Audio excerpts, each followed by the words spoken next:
ನಮಸ್ಕಾರ ಯೂಟ್ಯೂಬ್ ಮಂದಿಗೆ. ನಿನ್ನೆ RCB ಮ್ಯಾಚ್ ನಡೆಯತ್ತಿತ್ತು WPL. ಆಕಿಗೆ 25 ವಯಸ್ಸಿಗೆ ಡಿ ಕ್ಲರ್ಕ್ ಅಂತ ಏನದಾಳ ಆಕಿಗೆ 25 ವಯಸ್ಸು. ನಾವೆಲ್ಲ ಏನು ಮಾಡತ್ತವು, ಅವರೆಲ್ಲ ಏನು ಮಾಡತ್ತಾರು, ಇದನ್ನು ಒಂದು ಯೋಚನೆ ಮಾಡ್ಬೇಕಾಕತಿ. ಹಂಗೆ ಕರೆ ನಮ್ಮ RCB ಮ್ಯಾಚ್ ಗೆಲ್ಲಿಸಿ ಕೊಟ್ಟಂಥ ಡಿ ಕ್ಲರ್ಕ್ ಏನದಾಳ್ರಲ್ಲ, ಭಾಳ ಅಣ್ಣಾವುದ್ ಪ್ಲೇಯರ್. ಆಕಿ ಇನ್ನಿಂಗ್ಸ್ಗಳು ನೋಡಿದನು, ಹೊಡಿತಾಳು ಹಿಂಗೆ ವಿನ್ನಿಂಗ್ ಮೂಮೆಂಟ್ ಅದು ಇದ್ರೆ ಏನು ನೋಡೋದಿಲ್ಲ. ಆಕಿ ಬಿಟ್ಟು ಬಡಿತಾಳೆ. ಅದ ನೀನು ನೋಡಿರ್ಬೋದು ನೀವು, 1 ಓವರ್ 18 ರನ್ ಅಂದ್ರೆ 6 ಬಾಲ್ 18 ರನ್ ಬೇಕಾಗಿದ್ದಾವೆ. ಆಕೆ ಬಿಟ್ಟು ಬಡಿ ಐತಿಳು. ಮುಂಬೈದವ್ರು ಒಮ್ಮೆ ಅದಾಡ್ರಲ್ಲ ಲಿಂಬು ಅವ್ರ ಏನು ಒಮ್ಮೆ ತಲೆ ತಿರುಗಿದಂಗೆ ಆಗಿಬಿಡ್ತವ್ರು. ಇವ್ರೇನು ಇನ್ನೇನು ಸೋತ್ರ ಅಂತ ತಿಳ್ಕೊಂಡಿರೋರು. ಆದ್ರೆ ನಮ್ಮ ಡಿ ಕ್ಲರ್ಕ್ ಅನ್ನೋರು ಏನು ಅಣ್ಣಾವತ್ತು ಪ್ಲೇಯರ್ ರೀ, ಬೆಂಕಿ ಬಬಲಾದಿ. ಜನವರಿ 16ಕ್ಕೆ ಅವ್ರ ಬರ್ತಡೇ ಐತಿ. ಅವ್ರು 2000 ಹುಟ್ಟಿದ್ದು.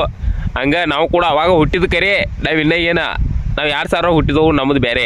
ಆದ್ರೆ ಅವ್ರು ಜನವರಿ 16ಕ್ಕೆ ಹುಟ್ಟಿದಾರು. ಭಾಳ ಅನಾಹುತ ಪ್ಲೇಯರ್ ಅದಾರ ರೀ. ನೋಡಿ ಏನು ಅಲ್ಲಲ್ರಿ, ಏನು ತಿರ್ಗ್ಯಾಡ್ಸಿ ಕೊಟ್ಲು. ಮುಂಬೈದವ್ರು ಒಮ್ಮೆ ತೊಗೊಂಡ್ರು ಅನಾಹುತ ಐತಿ.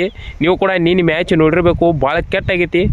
ಈ ರೀತಿನೇ ಇರ್ಬೇಕು ರೀ ಮ್ಯಾಚ್ ಅಂದ್ರೆ. ನಮ್ಮ ಕಡೆ ಒಬ್ರು IPL ಒಳಗೆ ಹೆಂಗೆ ಐತ್ರಲ್ಲ, ಒಬ್ರು ಆದ್ಮೇಲೆ ಹೊಡಿ ಹಿಂಗೆ ಬೇಕು ನಮಗೆ. ಲೇಡೀಸ್ ಒಳಗೂ ಅನಾಹುತ ಡಿ ಕ್ಲರ್ಕ್ ಅಂತ್ರಿ. ಆಕಿನ ಏನು ಹೈಲೈಟ್ ಆದಳ್ರಿ ಒಮ್ಮೆ RCB ಒಳಗೆ. ನಮ್ಮ ಮೊದಲು